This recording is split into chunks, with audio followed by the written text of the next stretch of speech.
This is a VR Calais, or is it a VR Statesman? That is a really interesting question. This is one of the most interesting cars that I've ever had on the channel. There are so many little 1%ers about this car. It's really difficult to show you guys everything. This car is an export. It was never sold in Australia. It's specifically for the Singapore market. So there is a lot of really strange things about it. And the one that you can probably tell straight away is that it is a short wheelbase VS Commodore. So, you know, this normal VS Calais body with a VR Statesman front end. And that is how it was from factory, in this colour as well, which is, again, very, very rare. So we're going to go into the car a little bit more, and especially what's under the bonnet is really interesting, and it's something that we never got in Australia. But yeah, I'm excited to show you guys around it. So just having a quick look around the body, one of the first things that's different, Statesman grille, no wreath, standard VR Commodore badge, and this says Calais. Super, super weird. And of course, the Singapore plates. Now, aside from this badge that I've got my hand over, it looks like a normal VR Calais. We've got our Holden Calais badging, but here we have this very unique badge. I've never ever seen this before, a 2.6 litre dual ram. And that's a little hint to what's under the bonnet, 2.6 litre straight six that's in this car. Yeah, again, we'll get to it in a second, but it makes me question why Holden went to all of this engineering, and there must be a reason that they didn't just ship it with the Ecotec V6 that we had in our Australian models. So very, very strange. There's a lot of differences in here than a normal VR VS. First of all, the cream interior. I have never been in any other VR VS that has this, and it's not just the plastics. All the fabric is unique to this. We've got cream leather. This steering wheel is complete. Haven't seen this before either. I don't know whether that's the car or whatever, but no airbags in this car, which for a Calais is very unusual.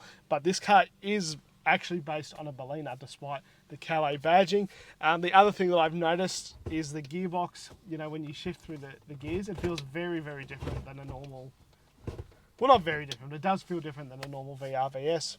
We're lucky enough to have the original owner's manual, and we can see here all of the Singapore details, so that is very cool. It is a genuine import, and there is just so much one-off information about this car. Here is our certificate of compliance, the L01. Basically means that it can be registered in Australia. So the amount of effort and resources I think that it would take for Holden to engineer and manufacture this, and then for it to come back to Australia, it's really bizarre. But it is very cool to be sitting in here. One of the most interesting things about this car is what's under the bonnet, so we'll have a quick look at that. This is no Ecotec, no Holden 5 litre. This is a 100 kilowatt straight six Opel motor, fully engineered, compliance. This is exactly how this car came built in Australia, in Elizabeth. So to me, it is so interesting why this is even in here. I mean, imagine all the extra tooling and engineering and all of that emissions and all of the one-off brackets and all of that kind of stuff when they already had the Ecotec. So there must be a reason. I don't know what that reason is.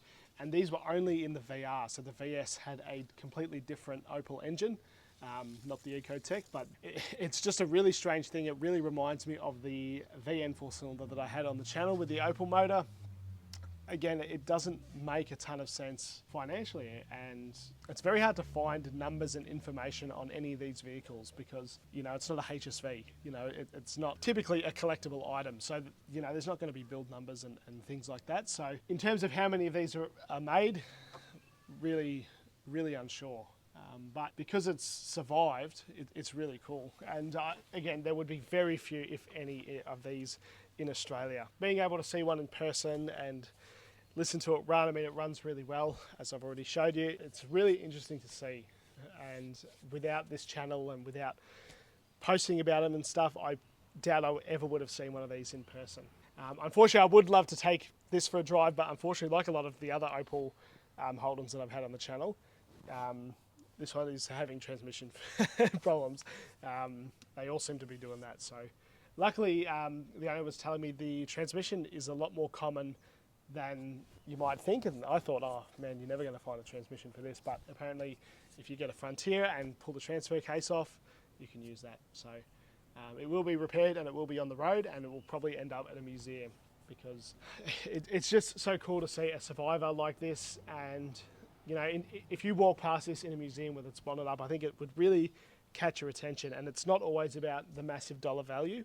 It's about seeing what Holden used to make. I mean, we used to export these, and now we don't make anything. I hope you guys enjoyed the video. I know it's a little bit different than my normal video, but this car was too interesting to turn up. And it would really be interesting one day maybe to be able to drive it and see how different it is from the Commodores that I'm used to. But it's so different, it's so unique.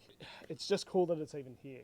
And I think, like I said earlier in the video, I think this one, maybe later in its life, will end up in a museum, because I really think that that's where such a rare example of this deserves to go. This car is part of the Northside Streeters Car Club. They are ASRF affiliated, and they are currently the fastest growing car club on the north side of Brisbane. So that's pretty cool. And I mean, you can see why. They've got some pretty interesting stuff like this. Hope you guys have enjoyed the video, and thanks for giving it a like and subscribe and all that. And if you guys would like your car on the channel, please feel free to get in touch. Otherwise, thank you for watching. Really interesting piece of Australian motoring history.